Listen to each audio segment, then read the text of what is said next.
Sejam bem-vindos à série Guia Básico da Fórmula 1, uma série especial para quem chegou há pouco tempo na maior categoria do automobilismo mundial, mas ainda fica um pouco perdido com o formato ou algumas regras. Esse é o segundo capítulo da série. No anterior eu expliquei melhor sobre o formato da categoria e como funciona o final de semana com corrida sprint. Neste, eu vou te explicar detalhadamente uma das maiores dúvidas de quem chegou recentemente na Fórmula 1, como funciona a classificação.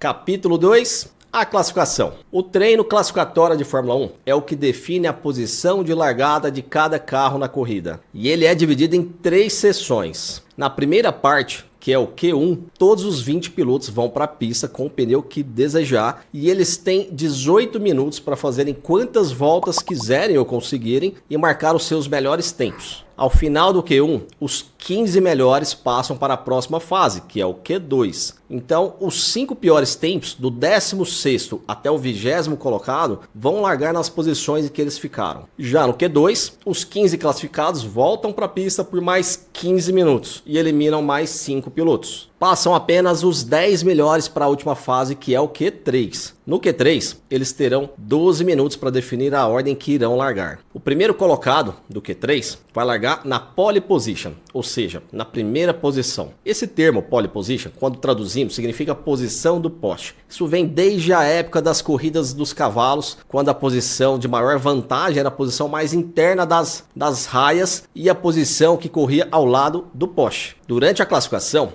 cada piloto pode escolher o seu tipo de pneu que quiser usar em cada sessão da classificação. Eles podem parar no box e voltar para a pista quando quiser durante a sessão que ele está. Normalmente, os pilotos mais rápidos tentam se classificar com pneus mais duros no Q1 e guardar os pneus macios para o Q3. Mais para frente, no próximo capítulo, eu te explico as diferenças entre os tipos de pneus. Nos finais de semana com corrida sprint, que eu já expliquei o que era o episódio anterior, existe a classificação para a corrida principal de domingo, que acontece na sexta-feira. E a classificação da corrida sprint acontece no sábado. Uma dúvida que muita gente tem e que é simples de entender são os setores e as cores. Todo o circuito de Fórmula 1 é dividido em 3 setores, ou seja, 3 partes. Se pegarmos Interlagos, por exemplo, o primeiro setor começa na linha que abre a volta e vai até o final da reta oposta. O segundo setor começa onde terminou o primeiro, no final da reta oposta, e vai até antes da curva junção. E o terceiro setor começa onde terminou o segundo e vai até onde fecha a volta, ou seja, onde começa o primeiro setor da próxima volta. Então, em resumo, é como se você pegasse a volta do piloto e dividisse ela em 3 partes. Na classificação, você vai ver o tempo de cada setor e a diferença para o piloto mais rápido. Se o piloto que está mostrando já estiver dentro da zona de classificação, a referência vai ser o pole. Se ele estiver fora da zona de classificação, a referência será o piloto que está no limite, quem ele precisa superar para entrar na zona de classificação. Das cores, temos amarelo, verde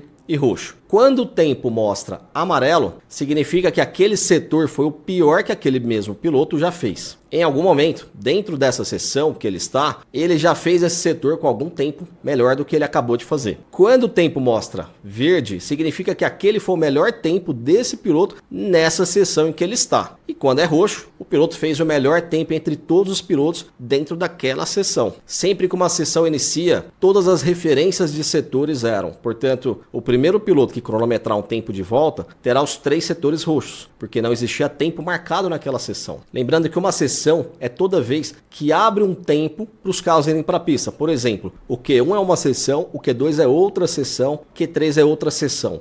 Cada treino livre é uma sessão e, lógico, a corrida é a corrida, mas é considerada uma sessão também. Se curtiu, já deixa seu like, se inscreva no canal e recomende para mais pessoas. Nos vemos no próximo capítulo.